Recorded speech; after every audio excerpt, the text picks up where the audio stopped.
We have just seen the three different kind of the pathogenic particles, or maybe some of them are maybe called the virus or the seroagent or pseudoagent of the virus. Just like we see the virions, we see the satellites, and we see the prions, which are the infectious agents, and they are the proteins. So what is the difference between all three of them, and how they cause the disease, and what is the different lying inside of them? First of all, the satellite, which are we are talking about the satellite viruses. These are the smallest particles, most simple infectious agents until now, which are causing the disease and causing the disease in most of the time in the plants. These are only a single RNA molecules and parasites of the viruses. We can also call them as parasites of the viruses. They are living because they need any other virus or the helper virus to replicate itself. They cannot be replicated by themselves. Therefore, they will be called the parasites of the virus. Parasite is that organism which needs any other organism for its replication, or maybe for its nutrition, for its host, which uses any other organism for its own actions. So the satellites require the helper viruses for their replication. They are unable to replicate by themselves. Therefore, they will need any other virus. Just like we take the examples, satellites do encode a protein. Of course, they are capable of encoding a protein, but the problem comes with their replication, with their propagation, for which they need the helper virus. Circular RNA genome is absent, and satellite range between the 47 to 1700 bases in their genome. Then this is the satellite virus. We see the tobacco necrosis satellite virus. Here is the structure which can be seen by the electron microscopy.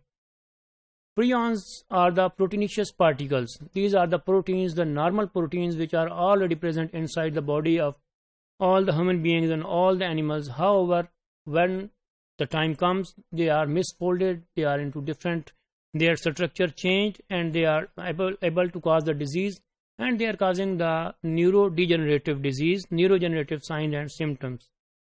Neither have DNA or RNA because, of course, they are the proteins, abnormal or muted form of the proteins, and causes several lethal diseases. We already see bovine spine, spongy encephalomyopathy and other diseases.